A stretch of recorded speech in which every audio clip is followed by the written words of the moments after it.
o capítulo 24 de Mateus, começando com o versículo 36.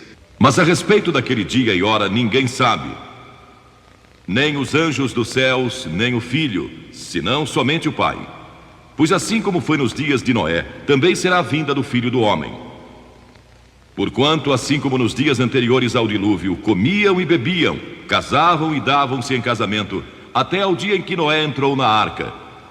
E não o perceberam senão quando veio o dilúvio e os levou a todos. Assim será também a vinda do Filho do Homem. O mundo vai chegar a um fim? O mundo vai chegar mesmo ao fim um dia? Há pessoas que acham que alguns de vocês jovens que estão aqui hoje verão esse momento. Talvez aconteça durante nossa vida.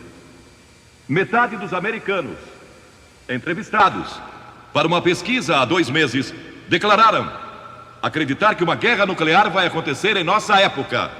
Logo depois do sequestro do avião da TWA, voo 847, convocaram uma conferência mundial de peritos em Washington para discutir a real e terrível ameaça do terrorismo nuclear. Uma organização terrorista se apossando de armas nucleares e começando uma reação em cadeia que poderia destruir grande parte do mundo. Poderia acontecer? O Dr. Carl Sagan declarou em uma rede de televisão que o consenso atual de opinião de físicos nucleares é que bastariam 100 das bombas em existência para lançar o hemisfério norte no inverno nuclear, depois de destruir 1/3 da raça humana e deixando a Terra coberta por um manto de trevas. Um dos grandes sucessos de Hollywood há alguns anos atrás foi O Cavaleiro Pálido, cujo subtítulo foi uma citação vinda diretamente do livro do Apocalipse, e o inferno o seguia. Um cientista alemão disse que já se tornou possível despovoar a Terra. Historiadores como William Volk dizem que o dia do juízo está próximo. Mas então percebo algo assombroso para mim, chocante. Há um estranho silêncio por parte da igreja quanto ao que a Bíblia ensina. Mas eu creio que podemos chegar a um acordo quanto à destruição de todas as armas de destruição em massa, se nossa atitude for certa. Foi por isso que Jesus disse: importa-vos nascer de novo. Nosso coração é enganador e desesperadamente corrupto. Quem o conhecerá? Disse Jeremias. Mas sabem, a Bíblia não ensina que o mundo vai chegar a um fim. A Bíblia ensina que esta era terá um fim. A era do Espírito Santo. A era em que nos encontramos hoje e que uma nova era será estabelecida. Em outras palavras, assim como você troca seu carro velho por um novo, Deus vai trocar este sistema maligno atual, que chamamos de cosmos, um sistema mundial, vai trocá-lo por uma nova era. E essa nova era será a era do reino de Deus. E essa nova era vai prevalecer. Vamos ver o que diz a Bíblia. O Novo Testamento menciona o novo nascimento 9 vezes, arrependimento 70 vezes, batismo 20 vezes. Mas alguém disse, eu não contei, por isso não sei se isso é um exagero ou não. Mas alguém declarou que a segunda vinda de Cristo é mencionada mais de 380 vezes. O que eu sei é que é mencionada com frequência. Cristo disse, como foi nos dias de Noé, também será a vinda do Filho do Homem. Agora, a história de Noé popularizou-se novamente, na ficção e em quadrinhos. Na verdade, a programação de TV do jornal Los Angeles Times esta semana falava a respeito dos animais da Arca de Noé. O quadro da civilização nos dias de Noé está descrito no livro de Gênesis, em seu 6º capítulo. Diz que o povo era cheio de maldade, imaginações perversas, corrupção, violência. Toda a imaginação dos seus corações era má. Isso não se parece com nossos dias? Não podemos deixar de imaginar maldade quando assistimos muito à televisão e vemos tanta violência e crime. E lemos a respeito de crimes em nossos jornais todos os dias. Pessoas que são assaltadas e assassinadas e roubadas e tudo mais o que acontece.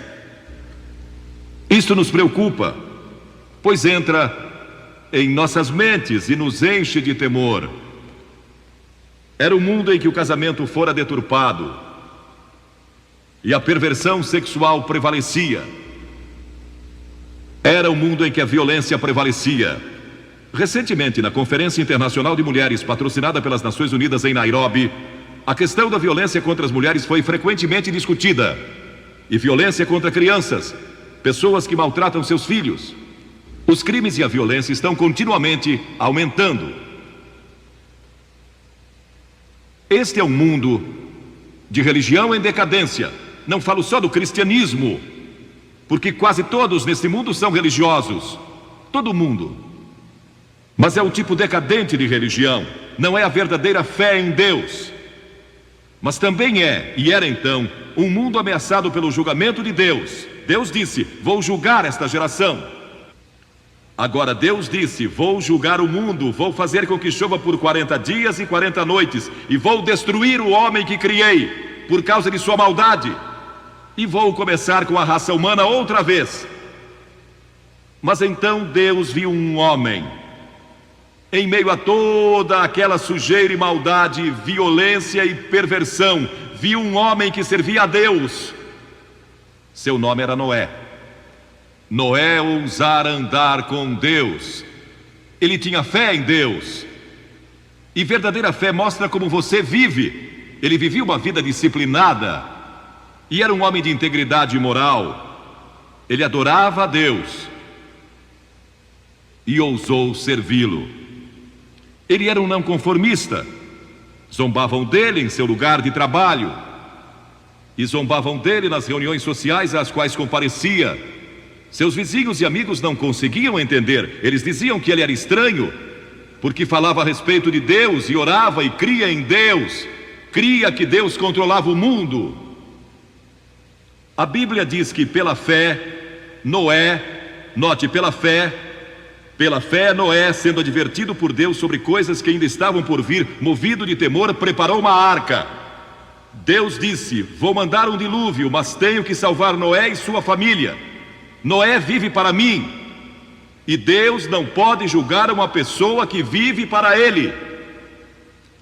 Uma pessoa que chegou a Cristo e à cruz, que recebeu o perdão dos pecados e que vive para Jesus Cristo, não pode ser julgada. Já nenhuma condenação há para os que estão em Cristo Jesus. Você nunca comparecerá diante do trono do juízo. Se crê em Cristo, Ele é seu lugar de refúgio. E Noé não podia ser julgado. Então Deus disse: preciso achar um meio de salvar Noé e sua família. Então Deus veio a Noé um dia e disse: Noé, eu vou destruir o mundo e começar outra vez.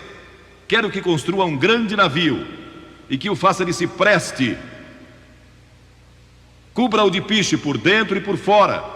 Faça-o de 150 metros de comprimento, 25 de largura e 15 de altura, com 3 andares, e põe uma janela e uma porta.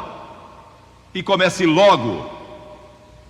Vocês podem imaginar como aquele povo zombou? Construir um imenso navio, tão grande quanto o moderno transatlântico, no meio do deserto, onde nem havia água. Mas Noé, eu imagino, era membro do sindicato, então conseguiu alguns operários. E começaram a construir aquele navio. E imagino que tenha se tornado uma grande atração turística, como a Disneylândia. Pessoas vinham de todo lugar para ver aquele homem maluco. Hoje em dia, você e eu temos a palavra de Deus que prediz o futuro juízo de Deus sobre o mundo.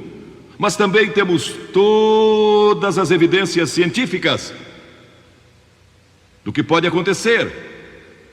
E provavelmente vai acontecer, de acordo com muitos dos nossos cientistas e líderes políticos. E se houve uma época em que o coração dos homens tremeu de temor devido à incerteza do futuro, sem que ninguém soubesse o que fazer, é hoje. E se não encontrarem uma resposta, adeus. Isso se Deus não intervir. E é exatamente o que vai acontecer. Deus vai intervir. Cristo vai regressar.